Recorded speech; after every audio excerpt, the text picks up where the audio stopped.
Good day, family. It's the time you've been waiting for. That's right, Senior Talk with Claire Hubbard, your resource and information show for people getting better with age.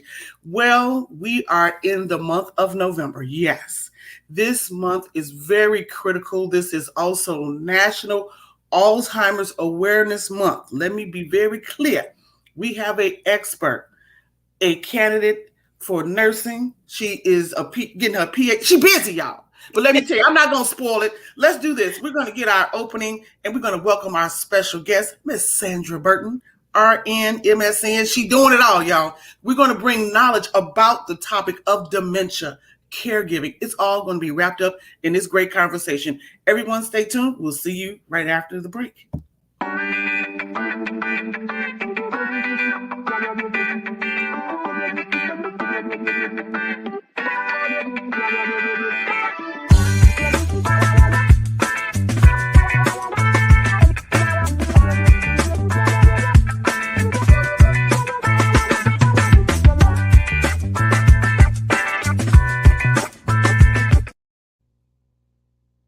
All right, family. As I mentioned, we're here live, and this is National Alzheimer's Awareness Month, also National Caregiving Month.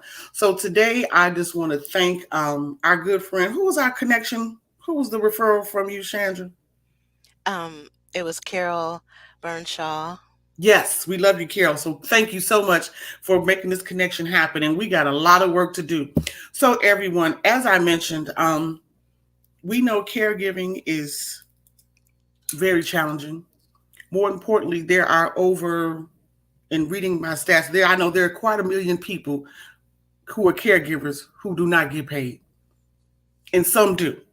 And so, more importantly, we're going to put now through this broadcast, we want to put some real body measurement of understanding. Some people don't know that Alzheimer's and dementia is the umbrella. Alzheimer's falls under it, and we're going to learn those topics.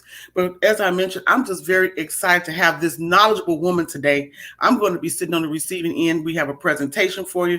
So welcome to Senior Talk, Miss Shandra Burton. How are you today? I'm fine. How are you doing, Clara? We are well. We are well.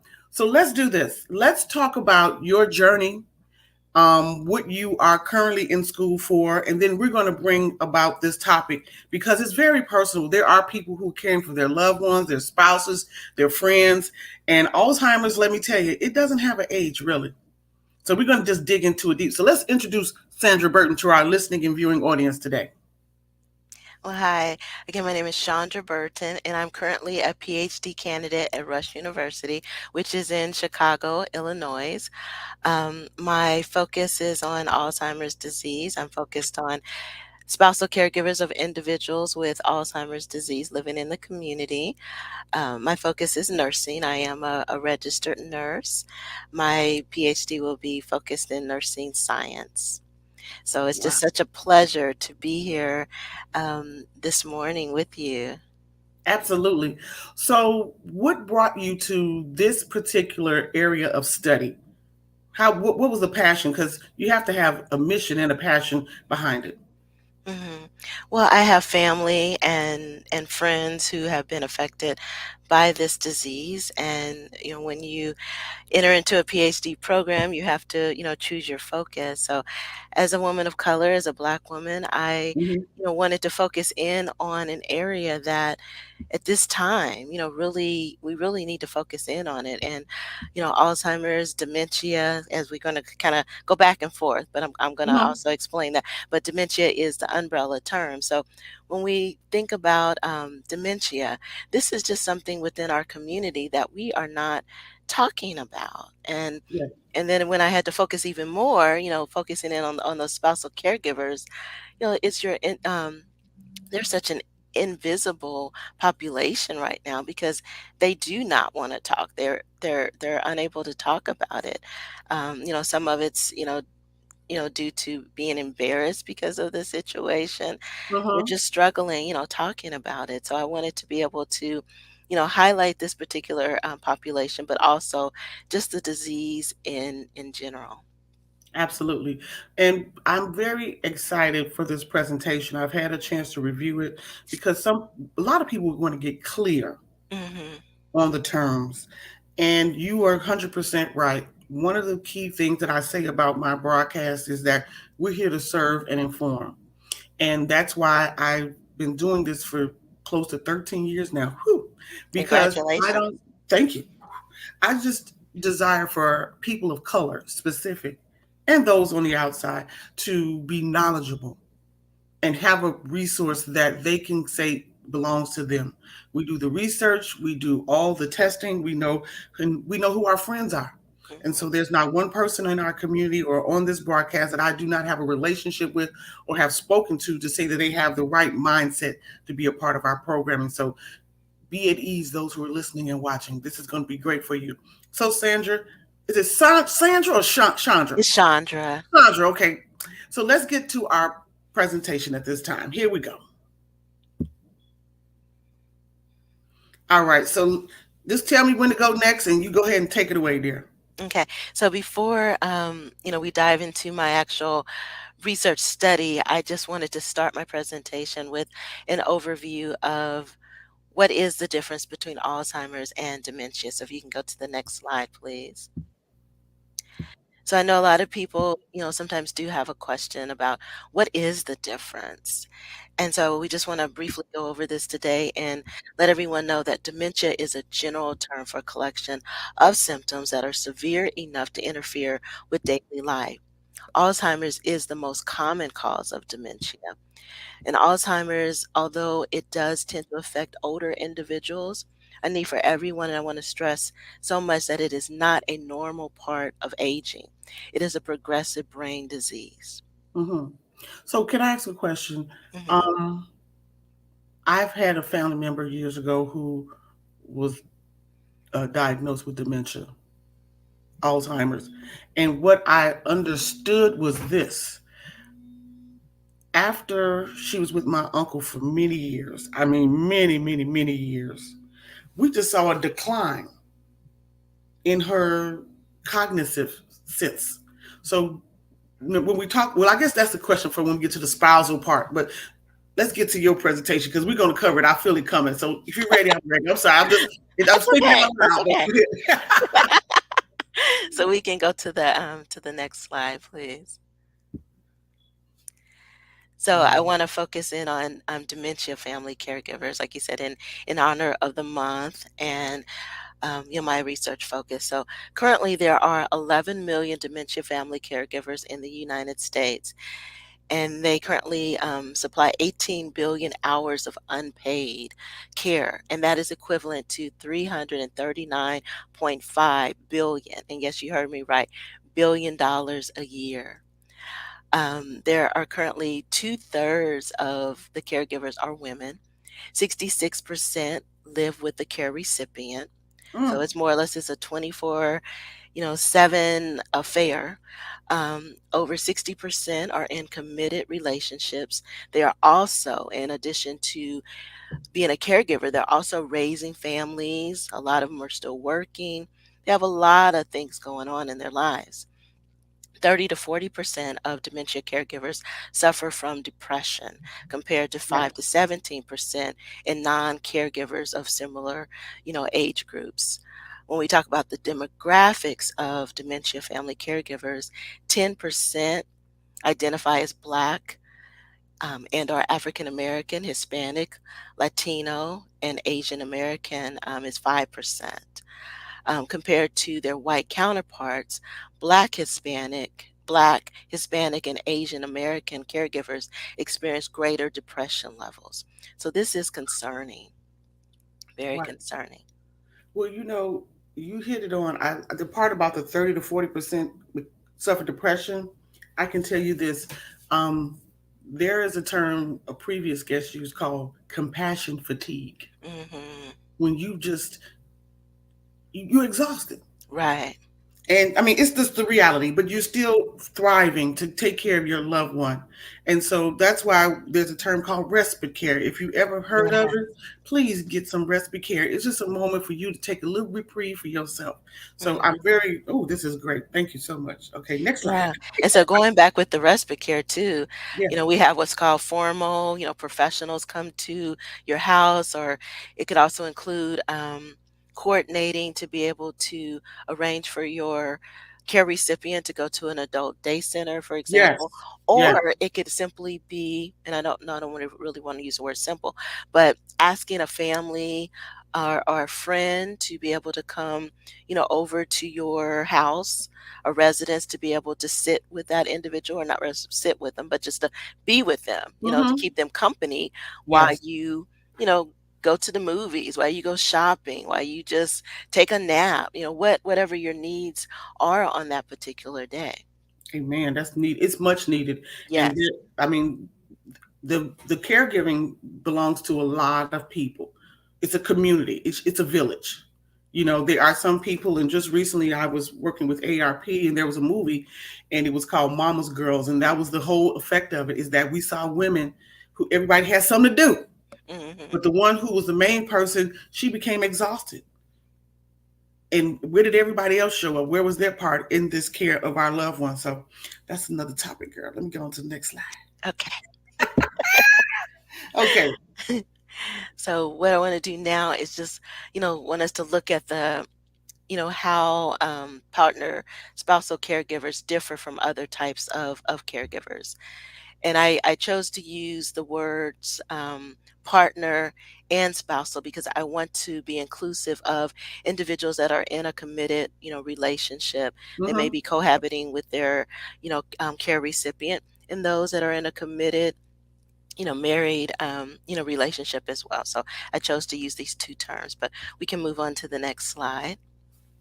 So when we focus in on spousal caregivers, most of them do not, and I mean do not identify as caregivers because of the nature of that spousal partner relationship, or because the role of caregiver does not feel appropriate.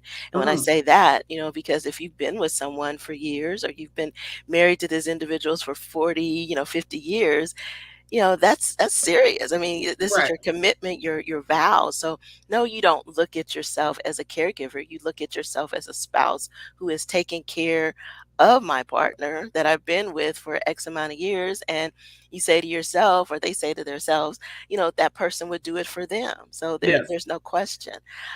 6 in 10 partner spousal caregivers have at least one chronic illness. So they're dealing with this chronic illness on top of trying to take care of their care recipient. Um, Spousal caregivers provide more care and more complex care for longer amounts of time with fewer resources at a high personal cost. And when I Hmm. talk about that high personal cost, it tends to be in a physical sense. It also is emotional sense, but I want to highlight just they tend to ignore their own needs, and especially medical needs. So such as, going for their annual checkup, just, taking care of themselves on a regular basis. Because at the end Yeah, of the day, they feel as though, and in some cases they don't have anyone there to help them. exactly. And the term is true that sometimes, and I know this personally, the caregiver will pass before the one they're caring for. Yes. I Yes. and it's a real term. It's a real term. Okay. All right. Hmm. Mhm. So now I want to just take a few minutes and just focus in on my research for my dissertation. And I am conducting a qualitative research study, and I'm looking at partner spousal caregivers of individuals living with, Alzheimer's disease. So next slide, please. And so you may ask, what is this study about? And this study will explore how partner spousal caregivers of color deal with the challenges of caring for persons with Alzheimer's disease and related dementias. And who can participate? individuals as long as you're at least 50 years old. You self identify as a person of color. You provide at least 10 hours per week of unpaid help, such as cooking, cleaning, dressing, medication management. Your intimate partner has been diagnosed with ADRD by a healthcare professional, and your partner um, is at least 50 years old and resides in the same household. Okay, what is the term ADRD? That's just an acronym for Alzheimer's disease and related dementia. So Okay. sometimes you'll see both and just you'll see both terms All right. used. All right. And then as far as the commitment and what will happen during our time together, if you decide to join my study, it would just be a one-time interview, and I'm currently conducting the interview using Zoom. And it would last approximately 60 minutes. And then at the end of the interview, participants will receive a $25 Amazon gift card. I will send that to the individuals via an email. And I just need for everyone to understand that participation is completely voluntary. Information collected is protected, and they can terminate at any time. So let's say we're in the middle of the interview, they can terminate. Um, I just want everybody to know that it's confidential and it's voluntary. The next slide. And so this is my contact information. So please feel free to contact me, because like we said at the beginning of this conversation, that sharing your experience as a partner caregiver is very important. It's a powerful thing to do, because without your voices, I, just like other researchers, can make assumptions all day long about your needs as a Mhm. caregiver, but we need to hear your story in order to be able to create culturally appropriate resources. Absolutely. So let me ask you this. Um, are you looking for a set number of people to get the results for your study? And where are we? Is there a time frame that you need to meet, a deadline, or just tell me more about that experience, right, or where you are right now? hmm Well, since it's qualitative, my range is between 10 and 20 individuals. I'm looking at recruiting up until the end of the year, so next month. So I have roughly about a month of You got to get to on it, be right? I gotta get on it. I gotta Right. get on it. So yeah, in order to be able to graduate. So as I say, I would love to be able to graduate so that I can, continue. This is an exercise. It's part of my journey, but my hopes and goal is to continue. This is really a passion for me now, and I want to be able to continue to be a part of this area of research, and to be Hmm. able to work within the communities to be able to assist caregivers. Yes. Let me say, I am encouraged that you will meet your requirements. And I say that because some people are skeptical in doing research or studies or trials because they have to travel. hmm We have made this is extremely, we should be loading up the phones. And if those who are listening, let me tell you, the phone number to reach is 463-701 1565. You can also go to clairehubbard.org, call me in my office. I will forward you this information. This is going out on an e-blast. This is going to be on multiple streams later on today and throughout the month and December. We're going to lock it down. There's some of you who would need to, let me ask you this. hmm Um, on the Zoom, hmm do you need the caregiver and the um, person that they're caring for, or is it just the caregiver themselves? Are two people on the Zoom, or how? What is the process once they sign up to participate? Okay. Then we would arrange an interview time on a day and time that's most convenient for them. Yes, the preference is just between myself and the caregiver, so that way that will allow them to feel comfortable to be able Hmm. to answer, my questions, my interview questions. Okay, and so after the questions. What is the process? We're talking. I mean, I don't want to give it all away, but we want people to inquire. But Mhm. some people need to know. Well, what am I going to expect? What's she going to ask me? All this. So, can you give us a light version of what that experience will be? Okay. Yeah, I would just, ask a few questions about the broad questions, and they're about their caregiving experience, thus far. So, Mm-hmm. I'm going to ask them, questions about, how did they feel when they first heard the diagnosis, for example. Okay. Um, Exceptions. what has the journey been like so far for them? Mm-hmm. And we'll Now, just have a very open, conversation. They are able to share what they feel comfortable, wanting to share with me. absolutely. And we saw in the presentation that two of three persons are caregivers are women. Hmm. Yeah, 2/3 Two of thirds. caregivers are women. And Hmm. but ironically enough, well, not ironic, but lately I know of a minimum of four men, African American men, who are caregivers. So this is not just for women only, correct? Oh, This is yes. for the embodiment. There are men you're caring for your wife, or some of you're caring for your sister. I mean, just get the information and be a part of this study. So, what happens to the um, materials, or after I've been interviewed, what do you take to present to your community after we participated in the study? Hmm. Well, What's the once what's the results of the information you've gotten from me? What you gonna do with my stuff, my material, my information? What you gonna do with my stuff? I'm just joking, but you know what I'm saying.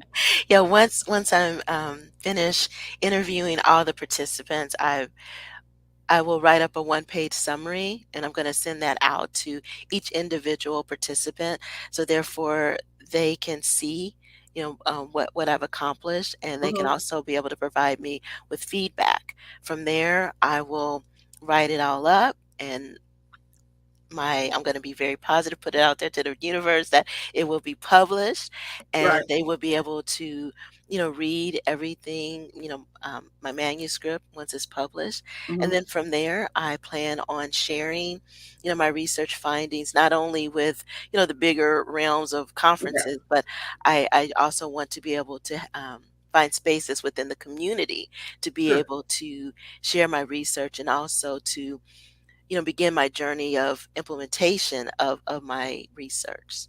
So Now, interventions, putting it into action. right. So let me ask you this. Would you say, just from those two you've interviewed, that there is one or two questions that are always the same with everyone? Yes. Mm-hmm. That's what I thought. Hmm. Yes.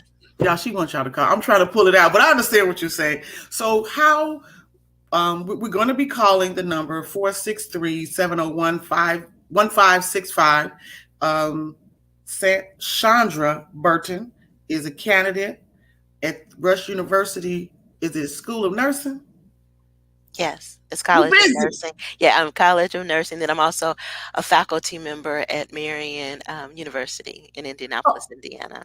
oh yeah. So can we, are we looking for Chicago based, or can we do other cities? We can do other cities. I have individuals in my study as we speak that are in California, Tennessee, Okay, that's what I want. So the Georgia. So range, yes. So the good. range is Okay. there. The range is there.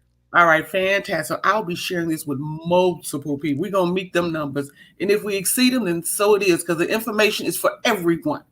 And if you're hearing this broadcast and you're saying, well, that ain't me. Well, listen, if you know of someone, share it with your church ministry. We just need the participation, because we know dementia is affecting our community rampantly. We've had so many people who are diagnosed right after COVID, and just because of cognitive and socialization, things just came up. So we just want to make sure that we can be a branch for you.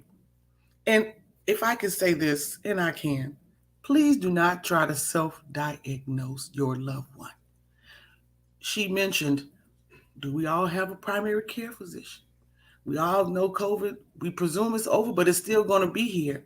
Have we attended to ourselves, our self care, to be a branch, to be stronger for our loved ones during this time that's critical, because they don't want to be a burden to you either. So we gotta do it on both sides, to just be cognizant that this information is here for you. So, what would be your closing statement for? Let me tell you, that presentation is the bomb. It's very clear. And so I can't wait to just, first of all, I'm thank you that I can be in partnership to reach your goal. And I'm excited for the work that you're doing because I can tell you personally, it looks good to have someone of color to learn, to work to make sure that our message is heard and our needs are met. So you're doing a great job. I tell you, Doctor. Can I call you Dr. Burton yet? Almost. You got Almost. me? Almost. I almost said that. And so when Almost. I get to Indianapolis, I'm gonna give you a shot. We're gonna have some coffee. Maybe we just talk further about it. So what will be your closing statement? You've been awesome. Again, everyone. The information is on clairehubbard.org. It's going to stream on many markets. And if you would like more information, call our Senior Talk office at 312-428-6919. I'll be glad to share this with you. MP3, audio, video, you name it. We're going to make it happen. So, soon to be Dr. Burton, what is your closing statement for us today? Just for the caregivers to know that they are not alone, that they need to reach out, they need to feel comfortable sharing their story, surrounding them with themselves with a support, a network, a community. So if it's a formal support group, that's great. But I know that not everyone, feels comfortable with that. So as you shared earlier in the session, church, Mm-hmm. um, you know, people from your church, people in your family that have, you know, had this particular situation, just surround yourself with people. Mm-hmm. You're not alone. Absolutely. So we thank you. I thank you so much for your time and congratulations for this research that will be life changing for many and that you're making yourself a visual in our community for dementia, Alzheimer's research. And give us a title once again so someone says, hmm, yes, you are eligible, 50 or better. And if you are a caregiver, a spouse, partner of a loved one, this is an opportune time for you to talk to an expert and then have your experience addressed through this conversation. It's a 1 hour Zoom, no traveling needed, and you receive a gift of $25 Amazon gift card. How about that? So I just appreciate who you are. Thank you, soon to be Dr. Burton. I just like to say that. I got to have some friends that's doctors in the world. All right. And it's been a pleasure. But for everyone, if you're listening and tuning in, please do yourself a favor. Call us. We're here to serve you.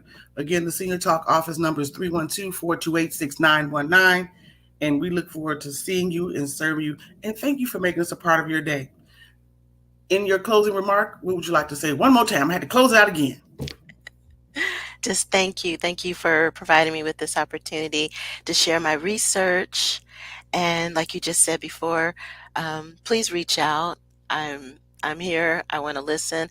I want to hear your story, and I want to be able to take this information on and put it into action. I want to be able to assist caregivers. So I'm here. So please feel free to reach out. Thank you. Thank you. It's my pleasure. So, everyone, as we always say in closing, in complete darkness, we are all the same. It is only our knowledge and wisdom that separate us. Don't let your eyes deceive you. I've been Claire. I am Clara Hubbard, your granddaughter in the community, and we will see you next time for Senior Talk with Clara Hubbard.